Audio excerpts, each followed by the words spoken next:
സിറിയയിലെ തീവ്രവാദികൾ ഒരു അമേരിക്കൻ CIA ഏജന്റിനെ തട്ടിക്കൊണ്ടുപോയിട്ടുണ്ട്. അപ്പോൾ ആ CIA ഏജന്റിനെ രക്ഷപ്പെടുത്താനായി അമേരിക്കൻ പട്ടാളക്കാര് സിറിയയിലെ ആ തീവ്രവാദികളുടെ സ്ഥലത്ത് എത്തിയിട്ടാണുള്ളത്. അമേരിക്കൻ പട്ടാളക്കാരനായ ജോൺ കെല്ലി എന്ന ഇദ്ദേഹമാണ് നമ്മുടെ കഥാനായകൻ. അപ്പോൾ ജോണും പട്ടാളക്കാരും ഈ സ്ഥലത്തെത്തി തീവ്രവാദികളെയൊക്കെ വെടിവെച്ച് കൊല്ലുന്നുണ്ട്. തീവ്രവാദികളുടെ ശ്രദ്ധയിൽപ്പെടാതെയാണ് ഈ പട്ടാളക്കാരൊക്കെ അവിടെ കേറിക്കൂടി അറ്റാക്ക് നടത്തിയത്.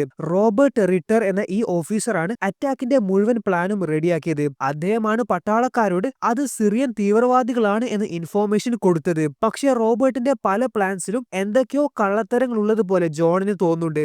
ജോണും റോബർട്ടും അത്ര നല്ല സൗഹൃദത്തിലൊന്നുമല്ല. എന്തായാലും ഇവിടെ ഇവര് തീവ്രവാദികളെയൊക്കെ കൊന്ന് അവര് തട്ടിക്കൊണ്ടുവന്ന അമേരിക്കൻ CIA ഏജന്റിനെ രക്ഷപ്പെടുത്തി. ഈ സമയം സംശയം തോന്നിയ ജോൺ ആണെങ്കിൽ അവിടെ വെടിയേറ്റ് കൊല്ലപ്പെട്ട് കിടക്കുന്ന തീവ്രവാദികളെ പരിശോധിച്ചപ്പോൾ അവരുടെ പോക്കറ്റിൽ നിന്ന് അവരുടെ ID കാർഡ്സ് ജോണിന് ലഭിച്ചു. അപ്പോൾ അവർ ആക്ച്വലി സിറിയൻ തീവ്രവാദികളൊന്നുമല്ല, റഷ്യൻ എക്സ് പട്ടാളക്കാരാണ്. ആ ID കാർഡ് റോബർട്ടിന് കാണിച്ചു കൊടുത്ത ജോൺ അദ്ദേഹത്തെ ചോദ്യം ചെയ്തു. താന് സിറിയൻ തീവ്രവാദികൾ എന്നല്ലേ പറഞ്ഞത്, ഇത് റഷ്യൻ പട്ടാളക്കാരാണല്ലോ. ഏത് റഷ്യൻസ്? ഞാൻ ഇവിടെ റഷ്യൻസിനെ ഒന്നും കാണുന്നില്ല എന്നായിരുന്നു റോബർട്ടിന്റെ മറുപടി. അവരുടെ മിഷൻ കഴിഞ്ഞ് തിരിച്ച് ആ ബിൽഡിംഗിൽ നിന്ന് പോകുമ്പോൾ അവിടത്തേക്ക് ശത്രുക്കൾ വന്ന് അവരെ പെട്ടെന്ന് അറ്റാക്ക് ചെയ്തു. ആ ബിൽഡിംഗിലെ ഒരു ഫ്ലോർ തകർന്ന് ഒരു അമേരിക്കൻ പട്ടാളക്കാരൻ താഴെ പോയി. അദ്ദേഹത്തെ രക്ഷിക്കണമെന്ന് ജോൺ പറഞ്ഞപ്പോൾ റോബർട്ട് അത് കേൾക്കാതെ അവിടുന്ന് പോവുകയാണ്. അങ്ങനെ ജോണും അതേപോലെ കാരൻ ഗ്രീർ എന്ന പട്ടാളക്കാരിയും ആ പരിക്കേറ്റ ഓഫീസറിനെ രക്ഷപ്പെടുത്താനായി ചെന്നു. കാരൻ ഗ്രീർ എന്ന പട്ടാളക്കാരി വളരെ ധൈര്യശാലിയായ സ്ത്രീയാണ്. അവർ അങ്ങനെ അവിടെ അവരുടെ നേർക്ക് വന്ന ശത്രുക്കളെയൊക്കെ ഷൂട്ട് ചെയ്ത് കൊല്ലുന്നുണ്ട്.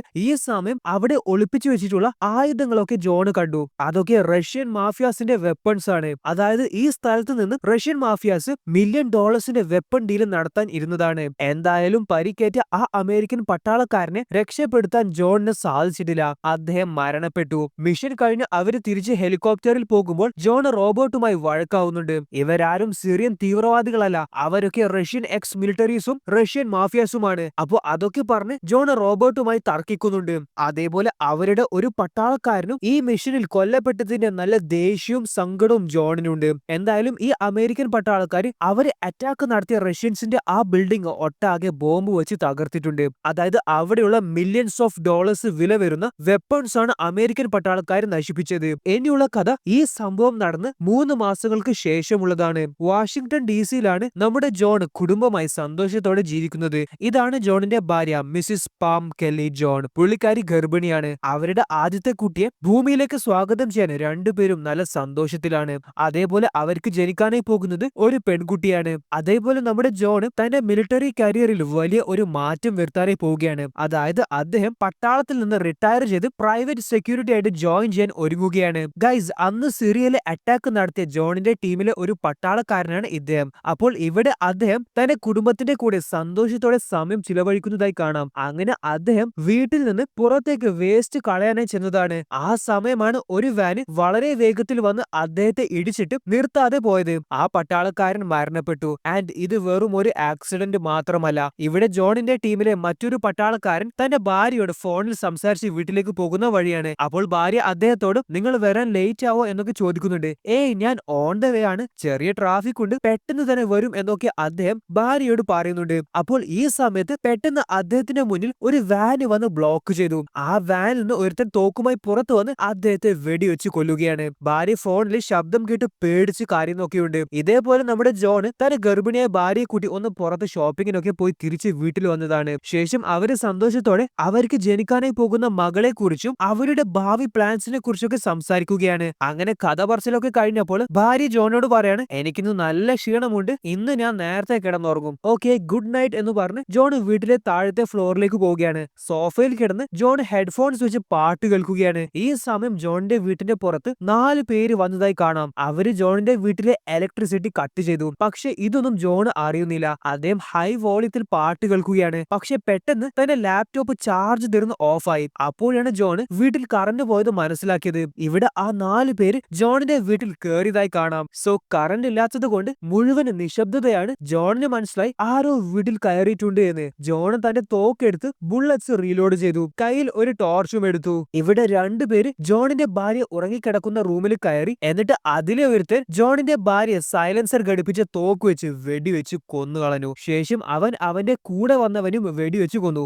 ഇവിടെ ജോൺ ജോൺ ആണെങ്കിൽ തന്നെ കൊല്ലാൻ അന്വേഷിച്ചു വരുന്നവനെ കണ്ടെത്തി അവനെ ആദ്യം ജോൺ വെടിവെച്ച് കൊന്നു കളഞ്ഞു. അതിനുശേഷം ഒരുത്തൻ സ്റ്റെയർസിൽ ഓടി വന്ന് ജോണിനെ ഷൂട്ട് ചെയ്യാൻ ശ്രമിച്ചു. അവനെയും ജോൺ വെടിവെച്ച് കൊന്നു കളഞ്ഞു. ആൻഡ് ഫൈനലി ജോണിന്റെ ഭാര്യയെ കൊന്നവൻ ജോണിനെ വെടിവെക്കുകയാണ്. അവനെ ജോണും വെടിവെക്കുന്നുണ്ട്. അതായത് രണ്ടുപേരും വെടിയേറ്റ് നിലത്ത് വീണു. ഈ സമയം ജോണിന്റെ കയ്യിലുണ്ടായ ടോർച്ച് അവന്റെ മുഖത്തടിച്ച് അവന്റെ മുഖം ജോൺ കാണുന്നുണ്ട്. ജോണിന് എന്നാൽ വെടിയേറ്റത് കൊണ്ട് എങ്ങനെയും എഴുന്നേൽക്കാൻ കഴിയുന്നില്ല. മറ്റവനാണെങ്കിൽ തോക്കെടുത്ത് ജോണിന്റെ തലക്ക് വെടിവെച്ച് കൊല്ലാൻ നോക്കി. പക്ഷെ അവന്റെ തോക്കിലെ ബുള്ളറ്റ് തീർന്നു. അങ്ങനെ അവനാണെങ്കിൽ എങ്ങനെയൊക്കെയോ എഴുന്നേറ്റ് ജോണിന്റെ വീട്ടിൽ നിന്ന് രക്ഷപ്പെടുകയാണ്. ജോൺ ആണെങ്കിൽ നിലത്തുനിന്ന് ഇഴഞ്ഞിഴഞ്ഞ് തന്റെ ബെഡ്റൂമിലേക്ക് കഷ്ടപ്പെട്ടു പോവുകയാണ്. അവിടെ തന്റെ ഭാര്യ വെടിയേറ്റ് കൊല്ലപ്പെട്ട് കിടക്കുന്നു. ജോൺ സങ്കടത്തോടെ പൊട്ടിക്കരയുകയാണ്. സോ ഇവിടെ വെടിയേറ്റ് ജോണിനെ ഹോസ്പിറ്റലിൽ എത്തിച്ചു. അപ്പോൾ ഇവിടെ 3 പട്ടാളക്കാർക്ക് നേരെ വന്ന അറ്റാക്കിനെ കുറിച്ച് റോബർട്ട് മറ്റു ഓഫീസേഴ്സിനോട് പറയുകയാണ്. എന്നാൽ റോബർട്ട് ഈ അറ്റാക്കിനെ കുറിച്ച് പറയുമ്പോൾ അത് ആരാണ് ചെയ്തത്, അവരുടെ ഉദ്ദേശം എന്താണ് എന്ന് മാത്രം പറയുന്നില്ല. പക്ഷെ ഇതിന്റെയൊക്കെ പിന്നിൽ അവര് സിറിയയിൽ നടത്തിയ അറ്റാക്കിന്റെ പ്രതികാരം ചെയ്യാൻ വന്ന റഷ്യൻസ് ആണ് എന്ന് കാരൻ ഗ്രീറിന് നന്നായി അറിയാം. പുള്ളിക്കാരി അവരുടെ ഡീറ്റെയിൽസ് പുറത്തു വിട് എന്നൊക്കെ റോബർട്ടിനോട് പറഞ്ഞപ്പോൾ അദ്ദേഹം അത് നിരസിച്ചു. പുള്ളിക്കാരി റോബർട്ടുമായി തർക്കിക്കുന്നൊക്കെയുണ്ട്. സോ ഇവിടെ ഹോസ്പിറ്റലൈസ്ഡ് ആയി കിടക്കുന്ന ജോണിനെ കാണാനായി കാരൻ ഗ്രീർ വന്നു. ജോൺ കണ്ണു തുറന്നപ്പോൾ ആദ്യം തന്നെ ചോദിച്ചത് ആരാണ് ഇതിന്റെയൊക്കെ പിന്നിൽ എന്നാണ്. എനിക്ക് അറിയില്ല എന്ന് കാരൻ മറുപടി കൊടുത്തു. അവര് പ്രൊഫഷണൽസ് ആണ്, സാധാരണ വാടക കൊലയാളികളല്ല. മാത്രമല്ല എന്റെ ബെഡ്റൂമിൽ കൊല്ലപ്പെട്ട് കിടന്നവനെ കൊന്നത് ഞാനല്ല, ഞാൻ 2 പേരെയാണ് കൊന്നത്. എന്നാൽ എന്റെ ഭാര്യയെ കൊന്നവന് രക്ഷപ്പെട്ടു. എനിക്ക് ആകെ വേണ്ടത് അവന്റെ പേരാണ്. കാരൻ ജോനോട് പറയാണ്, അത് എനിക്ക് അറിയുന്നുണ്ടെങ്കിൽ കൂടി അത് നിന്നോട് പറയാൻ എനിക്ക് പെർമിഷൻ ഇല്ല. ഇദ്ദേഹമാണ് അമേരിക്കൻ സിഐയുടെ സെക്രട്ടറി മിസ്റ്റർ ക്ലേ. അദ്ദേഹം കാരനെ കാണാനായി പുള്ളിക്കാരിയുടെ ഓഫീസിലേക്ക് വന്നു. എന്നിട്ട് പുള്ളിക്കാരിയോട് ജോണിനെ കുറിച്ച് സംസാരിക്കുകയാണ്. അവൻ വിശ്വസ്തനാണോ എന്നൊക്കെ മിസ്റ്റർ ക്ലേ കാരനോട് ചോദിക്കുന്നുണ്ട്. ഇവിടെ നമ്മുടെ ജോൺ ഹോസ്പിറ്റലിൽ നിന്ന് ഡിസ്ചാർജ് ആയി ട്രെയിൻ ചെയ്യുന്നതായി കാണാം. സെക്രട്ടറി CIA ഹെഡ്ക്വാർട്ടേഴ്സിൽ ഒരു മീറ്റിംഗ് വെച്ചു. അപ്പോൾ ആ മീറ്റിംഗ് സെക്രട്ടറിയും റോബർട്ടും അതേപോലെ കാരനും തമ്മിലാണ്. കാരൻ അവിടെ വന്നതിൽ റോബർട്ടിന് അത്ര വലിയ താല്പര്യമൊന്നുമില്ല. സോ ഇവിടെ അവര് ഡിസ്കസ് ചെയ്യുന്നത് ജോണിന്റെ വീട്ടിൽ നിന്ന് കണ്ടെത്തിയ 3 പേരെ കുറിച്ചാണ്. കൊല്ലപ്പെട്ട 3 പേരും റഷ്യൻസ് ആണ്. അപ്പോൾ ഈ റിപ്പോർട്ട്സ് റോബർട്ട് ആണ് അവിടെ സമർപ്പിച്ചത്. അപ്പോൾ കാരൻ റോബർട്ടിനെ ചോദ്യം ചെയ്തു. അതായത് ഇത് 3 പേരുടെ ലിസ്റ്റ് മാത്രമല്ലേ ഉള്ളൂ, ജോൺ എന്നോട് പറഞ്ഞത് അവന്റെ വീട്ടിൽ 4 പേര് അതിക്രമിച്ച് കയറി എന്നാണ്. അതിൽ ഒരാൾ രക്ഷപ്പെട്ടിട്ടുമുണ്ട്. ആ രക്ഷപ്പെട്ടവന്റെ ഡീറ്റെയിൽസ് എന്താണ് ഇതിൽ ഇല്ലാത്തത്? അപ്പോൾ റോബർട്ട് പറയാണ്, അത് ആരാണ് എന്ന് ഇതുവരെ കണ്ടെത്താൻ സാധിച്ചിട്ടില്ല. ഇവിടെ റോബർട്ട് എടുക്കുന്ന പല തീരുമാനങ്ങളോട് കാരന് എതിർപ്പുണ്ട്. പുള്ളിക്കാരിക്ക് റോബർട്ടിനോട് ദേഷ്യം വരുന്നുണ്ട്. സോ ഇവിടെ കാരന് ജോണിനെ കാണാനായി വന്നു. പുള്ളിക്കാരി ജോണിനോട് പറയാണ്, എനിക്ക് ഇപ്പോ നിന്നെ മനസ്സിലായി, നീ എന്തിട്ടാണ് അന്ന് റോബർട്ടിനോട് ദേഷ്യം പിടിച്ചത് എന്ന്. ഈ കേസ് തെളിയിക്കാൻ CIA വലിയ താല്പര്യമൊന്നും കാണിക്കുന്നില്ല. ഇത് അവര് കുറച്ചു ദിവസം ആവേശത്തോടെ അന്വേഷിക്കും. എന്നാൽ പിന്നീട് ഉറപ്പായും അവര് ഈ കേസ് ഡ്രോപ്പ് ചെയ്യും എന്ന് സെക്രട്ടറി മിസ്റ്റർ ക്ലേയുമായിട്ട് മീറ്റിംഗ് ഉണ്ടായിരുന്നു. അവിടുന്ന് നിന്റെ വീട്ടിൽ കയറിയവരുടെ ഡീറ്റെയിൽസ് എനിക്ക് കിട്ടി, അത് റഷ്യൻസ് ആണ്. അങ്ങനെ ആ ഡീറ്റെയിൽസ് പുള്ളിക്കാരി ആരും അറിയാതെ ജോണിന് കൈമാറുകയാണ്. ഈ കാര്യം മിസ്റ്റർ ക്ലേ അറിഞ്ഞാല് അത് കാരന്റെ ജോലിയെ ബാധിക്കാൻ സാധ്യതയുണ്ട്. കാരണം ഹൈലി ക്ലാസിഫൈഡ് ആയിട്ടുള്ള ഡീറ്റെയിൽസ് ആണ് പുള്ളിക്കാരി ജോണിന് നൽകിയിട്ടുള്ളത്. അതേപോലെ ജോണിന്റെ വീട്ടിൽ കൊല്ലപ്പെട്ട 3 റഷ്യൻസിന് ഫേക്ക് പാസ്പോർട്ട്സ് ഇഷ്യൂ ചെയ്തത് ആൻഡ്രൂ വെസലെവ് എന്ന ഇദ്ദേഹമാണ് എന്നും കാരൻ ജോണിനോട് പറയുന്നുണ്ട്. അപ്പോൾ ജോണിന് മനസ്സിലായി, ഇനി തന്റെ ഭാര്യയെ കൊന്നവനെ കണ്ടുപിടിക്കാൻ ഒരേ ഒരു വഴി മാത്രമേ ഉള്ളൂ, അത് ആൻഡ്രൂ വെസലെവ് എന്ന ഇദ്ദേഹമാണ്. ഇദ്ദേഹത്തെ ചോദ്യം ചെയ്തു എന്ന് ജോൺ ചോദിച്ചപ്പോൾ അത് അത്ര എളുപ്പമല്ല എന്നാണ് കാരന്റെ മറുപടി. സോ ഇവിടെ ഡിസ്ചാർജ് ആയ ജോൺ തന്റെ വീട്ടിലേക്ക് ചെല്ലുകയാണ്. അവിടെ നിന്ന് തന്റെ ഭാര്യയുടെ കൂടെയുള്ള നല്ല സമയങ്ങളൊക്കെ ആലോചിച്ച് ജോൺ പൊട്ടിക്കരയുകയാണ്. ഇപ്പോൾ ജോണിന്റെ മനസ്സിലുള്ളത് ഒരേ ഒരു ലക്ഷ്യം മാത്രമാണ്, തന്റെ ഭാര്യയെ കൊന്നവനെ കണ്ടുപിടിക്കുക, അവനുള്ള ശിക്ഷ നടപ്പിലാക്കുക. ജോൺ ഇവിടെ തന്റെ ഒളിപ്പിച്ചു വെച്ച തോക്കെടുത്ത് ബുള്ളറ്റ്സ് റീലോഡ് ചെയ്തു. അതിനുശേഷം ജോൺ ചെയ്തത് തന്റെ വസ്ത്രമൊക്കെ അഴിച്ച് അതിലേക്ക് മദ്യം ഒഴിക്കുകയാണ്. ജോണും മദ്യത്തിൽ കുളിച്ചു. എന്നിട്ട് ആ വസ്ത്രം ധരിച്ച് ജോൺ പുറത്തേക്ക് ചെന്നു. അതായത് ഒരു മദ്യപാനിയെ പോലെ അഭിനയിക്കാനാണ് ജോൺ ഇങ്ങനെ ചെയ്തത്. അപ്പോൾ ഇതാണ് ആൻഡ്രൂ വെസലിവിന്റെ സ്ഥലം. ജോൺ അവിടത്തേക്ക് കള്ളുകുടിയനെ പോലെ പോവുകയാണ്. അപ്പോൾ ആൻഡ്രൂവിന്റെ ബോഡി ഗാർഡ്സ് ജോണിനെ തടഞ്ഞു. സോ ആക്ച്വലി അവർ എത്ര പേരുണ്ട്, അവർ ശക്തരാണോ എന്നൊക്കെ അറിയാനാണ് ജോൺ ഇങ്ങനെ ചെയ്തത്. ഒരു മദ്യപാനിയായി പോകുമ്പോൾ പൂർണ്ണ സ്വാതന്ത്ര്യത്തോടെ ഇങ്ങനെയൊക്കെ ചെയ്യാം, അല്ലെങ്കിൽ ഉറപ്പായും അവർക്ക് സംശയമാവും. സോ ഇവിടെ ആൻഡ്രൂ കാറിൽ പോകുന്നത് ജോൺ കണ്ടു. 2 കാറിലായിട്ടാണ് ആൻഡ്രൂ യാത്ര ചെയ്യുന്നത്. അതായത് ഒരു കാറിൽ ആൻഡ്രൂയുടെ ബോഡി ഗാർഡ്സ് ഉണ്ട്. സോ ഇവിടെ ജോൺ ആൻഡ്രൂവിനെ ഫോളോ ചെയ്യുകയാണ്. എന്നിട്ട് ഫേക്ക് പേരിൽ ജോൺ പോലീസിനെ വിളിച്ചിട്ട് ആൻഡ്രൂയുടെ ബോഡി ഗാർഡ്സിന്റെ കാറിന്റെ നമ്പർ പറഞ്ഞു കൊടുത്തു. എന്നിട്ട് ആ വണ്ടിയിൽ ബോംബ് ഉണ്ട് എന്നൊക്കെ ഫേക്ക് ഇൻഫോർമേഷനും ജോൺ പോലീസിന് നൽകുകയാണ്. അപ്പോൾ അവിടെയുള്ള പോലീസ് ആൻഡ്രൂവിന്റെ ബോഡി ഗാർഡ്സിന്റെ കാർ നിർത്തിക്കുകയാണ്. ഇപ്പോൾ ആൻഡ്രൂ യാത്ര ചെയ്യുന്നത് ബോഡി ഗാർഡ്സ് ഇല്ലാതെയാണ്. പെട്ടെന്ന് ജോൺ വളരെ വേഗത്തിൽ വന്ന് ആൻഡ്രൂയുടെ കാറിൽ ഇടിച്ചു. ആൻഡ്രൂക്ക് കാറിന്റെ പുറത്തിറങ്ങാൻ കഴിയുന്നില്ല. കംപ്ലീറ്റ്ലി അകത്ത് ട്രാപ്പ് ആയിട്ടാണുള്ളത്. ഈ സമയം ജോൺ ആണെങ്കിൽ കാറിന്റെ പുറത്ത് മണ്ണെണ്ണ ഒഴിക്കുകയാണ്. എന്നിട്ട് ലൈറ്റർ തുറന്ന് ആ കാർ കത്തിച്ചു. കാർ കത്തുന്ന സമയത്ത് ജോൺ കാറിന്റെ ഡോർ തുറന്ന് അകത്തേക്ക് കയറുകയാണ്. എന്നിട്ട് നിനക്ക് രക്ഷപ്പെടണമെങ്കിൽ എന്റെ ഭാര്യയെ കൊന്നവന്റെ പേര് പറ എന്ന് ജോൺ ആൻഡ്രൂവിനോട് പറയുകയാണ്. എന്നാൽ അദ്ദേഹം ആ പേര് പറയാൻ തയ്യാറല്ല. അപ്പോൾ ജോൺ ഒരു തവണ അദ്ദേഹത്തെ ഷൂട്ട് ചെയ്തു. അങ്ങനെ അദ്ദേഹം ആ പേര് പറയുകയാണ്, വിക്ടർ റൈക്കോഫ്. ശേഷം ജോൺ അവനെ വെടിവെച്ച് കൊന്നു കളഞ്ഞു. എന്നിട്ട് കാറിൽ നിന്ന് പുറത്തിറങ്ങി. ഇവിടെ പോലീസ് വന്ന് ജോണിന്റെ നേർക്ക് തോക്ക് ചൂണ്ടുകയാണ്. അങ്ങനെ ജോൺ അറസ്റ്റിലായി. സോ ഇവിടെ റഷ്യൻസും അതേപോലെ അമേരിക്കൻസും വലിയ പ്രശ്നത്തിലേക്കാണ് പോയിക്കൊണ്ട് നിൽക്കുന്നത്. ആൻഡ്രൂവിന്റെ പേര് ആരാണ് ജോണിന് പറഞ്ഞു കൊടുത്തത് എന്നൊക്കെ മിസ്റ്റർ ക്ലേ റോബർട്ടിനോട് ചോദിച്ചപ്പോൾ റോബർട്ട് അപ്പോൾ തന്നെ കാരൻ ഗ്രിയറിന്റെ പേര് പറഞ്ഞു. സോ ഇവിടെ ജയിലായ ജോണിനെ കാണാനായി അവിടെ കാരൻ വന്നു. നീ എന്തിനാണ് ഇത് ചെയ്തത് എന്നൊക്കെയാണ് പുള്ളിക്കാരി ജോണിനോട് ചോദിക്കുന്നത്. അപ്പോൾ ജോൺ പറയാണ്, ഞാൻ ഇത്രയും വർഷം എന്റെ രാജ്യത്തിന് വേണ്ടി പോരാടി. എന്നാൽ ആ രാജ്യം എനിക്ക് തിരിച്ചു തന്നത് വേദനകൾ മാത്രമാണ്. എന്റെ ഭാര്യ എനിക്ക് നഷ്ടപ്പെട്ടു. എന്റെ മകൾ ജനിക്കുന്നതിന് മുൻപ് തന്നെ കൊല്ലപ്പെട്ടു. ഇനി എനിക്കറിയാം എന്ത് ചെയ്യണമെന്ന്. ജോൺ കാരനോട് ഒരു സഹായം ആവശ്യപ്പെട്ടു. അതായത് ജോണിന് മിസ്റ്റർ ക്ലേയോട് സംസാരിക്കണം. എനിക്ക് അവർക്കാർക്കും അറിയാത്ത ഇൻഫോർമേഷൻ കിട്ടിയിട്ടുണ്ട്. അതേപോലെ എന്നെ ഈ ജയിലിൽ അടച്ചതിൽ ഒരു ട്രാപ്പ് കൂടിയുണ്ട്. കാരണം ഈ ജയിലിൽ ഭൂരിഭാഗവും റഷ്യൻ മാഫിയസ് ആണ് കിടക്കുന്നത്. സോ അവരുടെ ഉദ്ദേശം ജയിലിന്റെ അകത്ത് വെച്ച് ജോണിനെ കൊന്നുകളയുക എന്നതാണ്. സോ ഇവിടെ സെല്ലിൽ കിടക്കുന്ന ജോണിനോട് ഒരു ഓഫീസർ വന്ന് പറയാണ് ചുമരിലേക്ക് തിരിഞ്ഞു നിന്നിട്ട് മുട്ടുകുത്തി ഇരിക്കാൻ. എന്നാൽ ജോൺ കഴിയത്തില്ല എന്ന് മറുപടി കൊടുത്തു. അപ്പോൾ ആ ഓഫീസറിന് ദേഷ്യം വന്നു. ജോണിന് മനസ്സിലായി ഇവിടെ എന്തായാലും ഇനി തന്നെ അറ്റാക്ക് ചെയ്യാൻ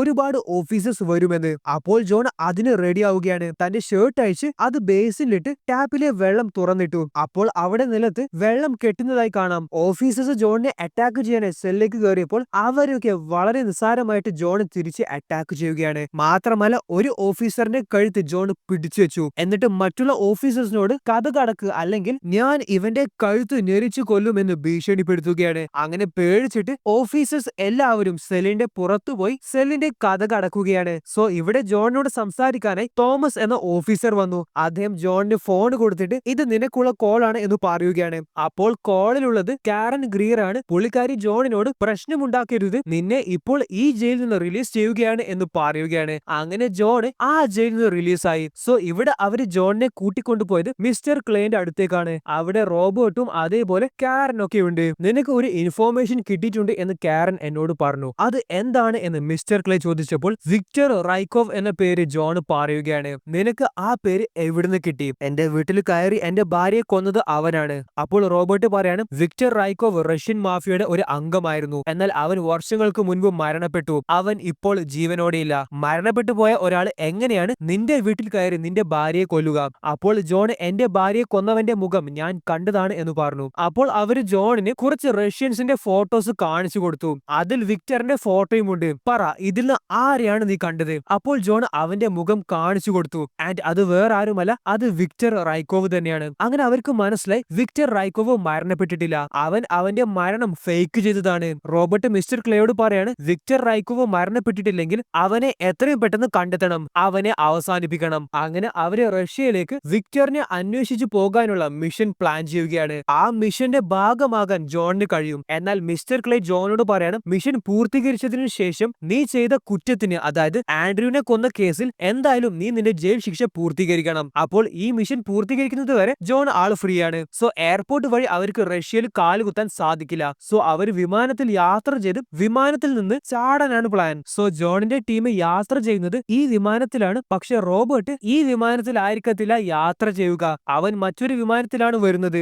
അങ്ങനെ അവർ വിമാനത്തിൽ യാത്ര ചെയ്ത് ജമ്പ് ചെയ്യാൻ സമയമായി. അങ്ങനെ അതിനുവേണ്ടി അവർ എല്ലാവരും അവരുടെ ഗിയേഴ്സ് ഒക്കെ ധരിച്ച് തയ്യാറായി നിൽക്കുകയാണ്. പക്ഷെ ചെറിയ ഒരു പ്രശ്നം, അവരുടെ വിമാനത്തിന്റെ ഓപ്പോസിറ്റ് ആയിട്ട് റഷ്യൻ വിമാനം വന്നു. അവർക്ക് മനസ്സിലായി ഇത് അമേരിക്കൻ വിമാനമാണ് എന്ന്. റഷ്യൻസ് അവരെ വാൺ ചെയ്യുകയാണ്, അതായത് തിരിച്ചു പോകാനായി. അതേപോലെ അവര് വിമാനത്തെ മിസൈൽ വിട്ട് അറ്റാക്ക് ചെയ്യാനായി ഒരുങ്ങുകയാണ്. റഷ്യൻസ് ഈ വിമാനത്തിന്റെ എഞ്ചിനിൽ മിസൈൽ വിട്ടു, അതായത് വിമാനം ക്രാഷ് ആവാനായി പോവുകയാണ്. പൈലറ്റിനോട് എന്താണ് അവസ്ഥ എന്ന് ചോദിച്ചപ്പോൾ വെള്ളത്തിലേക്ക് ക്രാഷ് ലാൻഡ് ആവുകയാണ് എന്നാണ് പൈലറ്റിന്റെ മറുപടി. അങ്ങനെ വളരെ ഡേഞ്ചറസ് ആയിട്ടുള്ള സിറ്റുവേഷനിലേക്ക് കൂടിയാണ് അവർ കടന്നു പോകുന്നത്. ഇവിടെ വിമാനം വെള്ളത്തിൽ ക്രാഷ് ആവുകയാണ്. വിമാനം ലാൻഡ് ആയതിനു ശേഷം വിമാനം രണ്ടായി തകർന്നു. അവരൊക്കെ വെള്ളത്തിലായി. അവർക്ക് രക്ഷപ്പെടണമെങ്കിൽ വിമാനത്തിലെ ലൈഫ് ബോട്ട് പുറത്തേക്ക് എടുക്കണം. അങ്ങനെ ജോൺ ആണെങ്കിൽ ക്രാഷ് ആയ വിമാനത്തിന്റെ അകത്തേക്ക് പോവുകയാണ് ലൈഫ് ബോട്ട് എടുക്കാൻ വേണ്ടി. അങ്ങനെ ജോൺ ലൈഫ് ബോട്ടുമായി പുറത്തു വന്നു. അങ്ങനെ അവർ എല്ലാവരും ആ ബോട്ടിൽ കയറി അവിടുന്ന് രക്ഷപ്പെടുകയാണ്.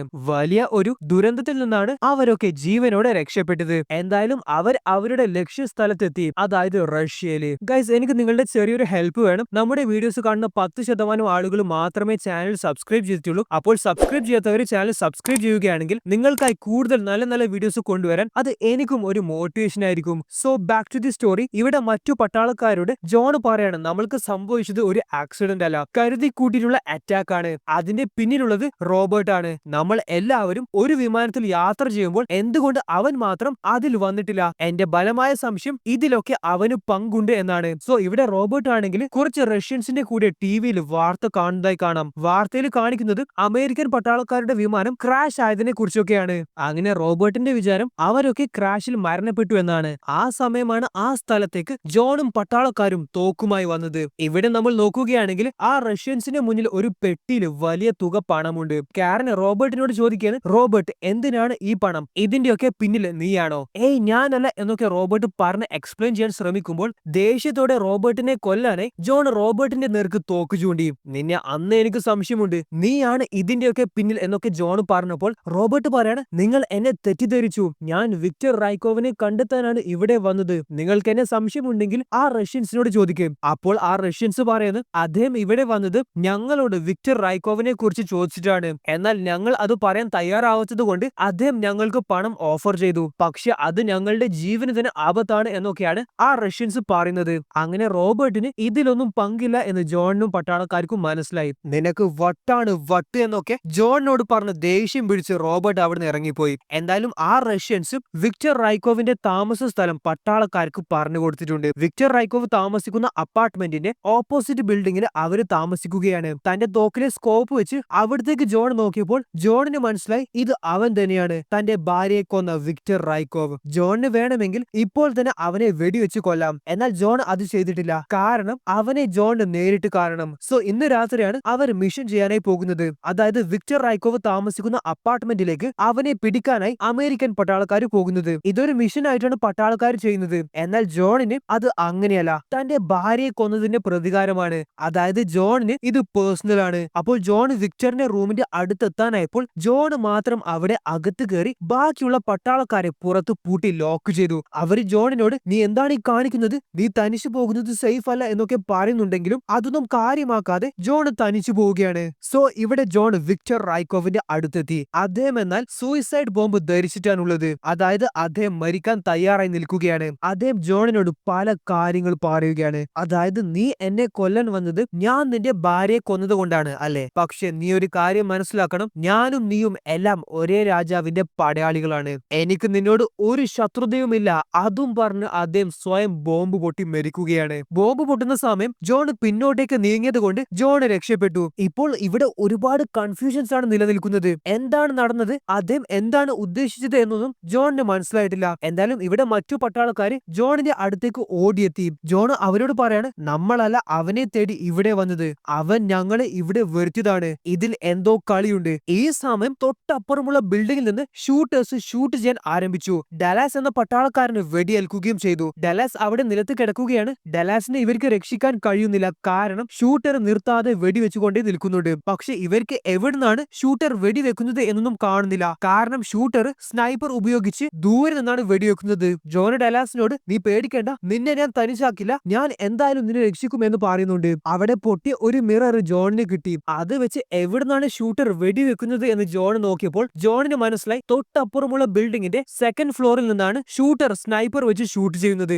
അങ്ങനെ അത് മറ്റു പട്ടാളക്കാരോട് ജോൺ പറയുകയാണ്. അങ്ങനെ അവരും തിരിച്ച് ഷൂട്ട് ചെയ്യാൻ ആരംഭിച്ചു. അതേപോലെ വെടിയേറ്റ് നിലത്ത് കിടക്കുന്ന ഡലാസിനെയും അവര് രക്ഷപ്പെടുത്തി. അങ്ങനെ അവര് ആ ബിൽഡിംഗിൽ നിന്ന് പോകുമ്പോൾ ആ ബിൽഡിംഗിലേക്കും അവരെ അറ്റാക്ക് ചെയ്യാനായി ഷൂട്ടർ എത്തുകയാണ്. അങ്ങനെ ഈ സീന് ഒട്ടാകെ വെടിവെപ്പാണ്. ഈ സ്ഥലത്തേക്ക്, അതായത് വെടിവെപ്പ് നടക്കുന്ന ഈ സ്ഥലത്തേക്ക് റഷ്യൻ പോലീസ് എത്തി. അപ്പോൾ ഈ ഷൂട്ടേഴ്സ് 2 റഷ്യൻ പോലീസ് ഓഫീസേഴ്സിനെയും വെടിവെച്ച് കൊന്നുകളഞ്ഞു. അപ്പോൾ അമേരിക്കൻ പട്ടാളക്കാർക്ക് മനസ്സിലായി ഇത് എന്തോ വലിയ ഒരു ട്രാപ്പാണ് എന്ന്. റഷ്യൻ പോലീസുകാരെ കൊന്നത് ഷൂട്ടേഴ്സ് ആണെങ്കിൽ കൂടി അത് എന്തായാലും ഈ അമേരിക്കൻ പട്ടാളക്കാരുടെ തലയിലാവും. റോബർട്ട് പറയാണ്, ഇവരുടെ ഉദ്ദേശം സമാധാനമല്ല, യുദ്ധം ആരംഭിക്കുക എന്നതാണ്. അതിനുവേണ്ടി കുറച്ച് പട്ടാളക്കാരെ അവര് ട്രാപ്പ് ആക്കിയതാണ്. ഇവരെന്തായാലും ഷൂട്ടേഴ്സിനെയൊക്കെ അതിസാഹസികമായിട്ട് തന്നെ കൊന്നു കളഞ്ഞു. എന്നിട്ട് അവര് ആ ബിൽഡിങ്ങിലെ ഗ്രൗണ്ട് ഫ്ലോറിലെത്തി. അവർക്ക് പുറത്തു പോകാൻ പറ്റാത്ത അവസ്ഥയാണ്. കാരണം ആ സ്ഥലം ഒട്ടാകെ പോലീസ് വളഞ്ഞിട്ടുണ്ട്. അവർ ഇവരെ അറസ്റ്റ് ചെയ്യാനൊന്നും നിൽക്കത്തില്ല, ഡയറക്റ്റ് അവരെ ഷൂട്ട് ചെയ്യും. അപ്പോൾ എന്താണ് ഇനി ചെയ്യേണ്ടതെന്ന് ആലോചിച്ച് അവർ അവിടെ തന്നെ ഇരിക്കുകയാണ്. ഈ സമയം വെടിയേറ്റ ഡെലാസ് എന്ന പട്ടാളക്കാരന്റെ അവസ്ഥ ഗുരുതരമായിട്ടുണ്ട്.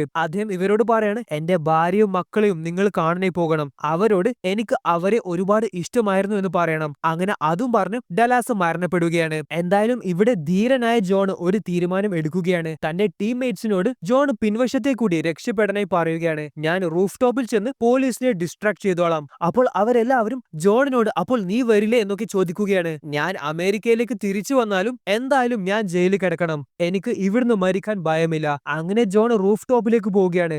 അവിടെ വെടിവെച്ച് ജോൺ പോലീസ് ഓഫീസേഴ്സിനൊക്കെ ഡിസ്ട്രാക്ട് ചെയ്യുകയാണ്. ഈ സമയം ജോണിന്റെ ടീംമേറ്റ്സ് പിൻവശത്തുള്ള അവരുടെ വണ്ടി എടുത്ത് അവിടുന്ന് സ്ഥലം വിട്ടു. സോ ഇവിടെ നമ്മൾ നോക്കുകയാണെങ്കിൽ റൂഫ് ടോപ്പിലേക്ക് ജോണിനെ കൊല്ലാനായി ഒരുപാട് ഓഫീസേഴ്സ് വരുന്നുണ്ട്. അവരോടൊക്കെ ജോൺ ഫൈറ്റ് ചെയ്യുകയാണ്. അങ്ങനെ പെട്ടെന്നൊന്നും വിട്ടുകൊടുക്കാൻ ജോൺ തയ്യാറല്ല.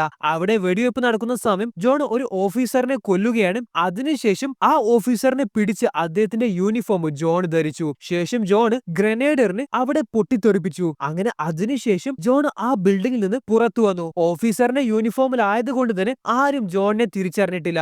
അവിടുന്ന് ഒരു ആംബുലൻസ് എടുത്ത് ജോൺ തന്റെ ടീംമേറ്റ്സ് ഉള്ള സ്ഥലത്തേക്ക് ചെന്നു. ജോൺ ജീവനോടെ തിരിച്ചു വന്നത് കണ്ട് അവരെല്ലാവരും അത്ഭുതപ്പെട്ടു. സോ ഇവിടെ അവർ അവരുടെ മിഷൻ പൂർത്തീകരിച്ച് തിരിച്ച് കടൽ വഴി അമേരിക്കയിലേക്ക് പോവുകയാണ്. അതായത് ജോൺ അമേരിക്കയിലേക്ക് തിരിച്ചെത്തിയാൽ ജോൺ തന്റെ ശിക്ഷാ കാലയളവ് പൂർത്തീകരിക്കാൻ ജയിലിലേക്ക് മടങ്ങണം. അപ്പോൾ റോബർട്ട് ജോണിനോട് പറയാണ്, നീ അതിന് ഇപ്പോൾ ജീവിച്ചിരിപ്പില്ല, നീ മരണപ്പെട്ടു, ആ ബാഗിലുള്ള പണം മുഴുവനും നിന്റേതാണ്. അപ്പോൾ ഇത് കേട്ടപ്പോൾ ജോൺ റോബർട്ടിനോട് മാപ്പ് പറയുകയാണ്. മുന്നേ റോബർട്ടിനെ സംശയിച്ചതിനൊക്കെ. അമേരിക്കയിൽ തിരിച്ചെത്തിയ ജോൺ ആദ്യം തന്നെ കാണാനായി പോയത് മിസ്റ്റർ ക്ലേ ആണ്. മിസ്റ്റർ ക്ലേ ഒരു റെസ്റ്റോറന്റിലെ വാഷ്റൂമിലേക്ക് പോയതാണ്. അപ്പോൾ അവിടെ ജോൺ വന്ന് ഡോർ ലോക്ക് ചെയ്തു. അദ്ദേഹം ജോണിനെ കണ്ടപ്പോൾ തന്നെ ഞെട്ടിത്തെറിച്ചു. ജോൺ, നീ മരണപ്പെട്ടിട്ടില്ലേ? ജോൺ അറിയാം മിസ്റ്റർ ക്ലേ പല കാര്യങ്ങൾ മറച്ചു വെക്കുന്നുണ്ട് എന്ന്. അദ്ദേഹത്തോട് അതിനെക്കുറിച്ചൊക്കെ ജോൺ ചോദിച്ചപ്പോൾ അതൊന്നും പറയാൻ അദ്ദേഹം തയ്യാറല്ലായിരുന്നു. അപ്പോൾ ജോൺ അദ്ദേഹത്തിന്റെ കഴുത്ത് പിടിച്ച് ബോധം കെടുത്തി. എന്നിട്ട് കാറിൽ കയറ്റി കൊണ്ടുപോവുകയാണ്. ജോൺ മിസ്റ്റർ ക്ലേയോട് പറയാണ്, ഇതിന്റെയൊക്കെ പിന്നിൽ താനാണല്ലേ, താൻ കാരണമാണ് എന്റെ ടീംമേറ്റ്സ് ഒരുപാട് പേര് കൊല്ലപ്പെട്ടത്,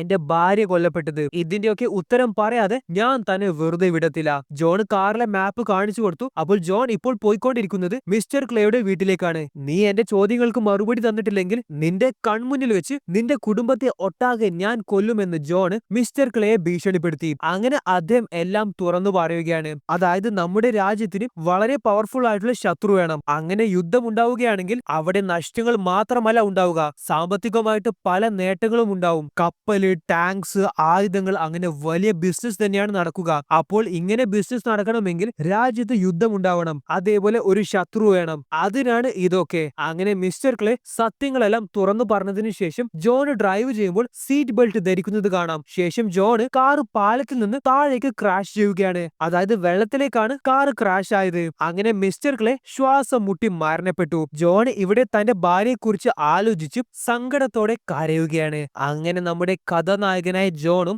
വെള്ളത്തിൽ നിന്ന് ശ്വാസം മുട്ടി മരണപ്പെട്ടു. ജോണിന്റെ ഭാര്യയുടെ കല്ലറയുടെ തൊട്ടടുത്തായിട്ട് തന്നെ ജോണിന്റെ കല്ലറയും കാണാം.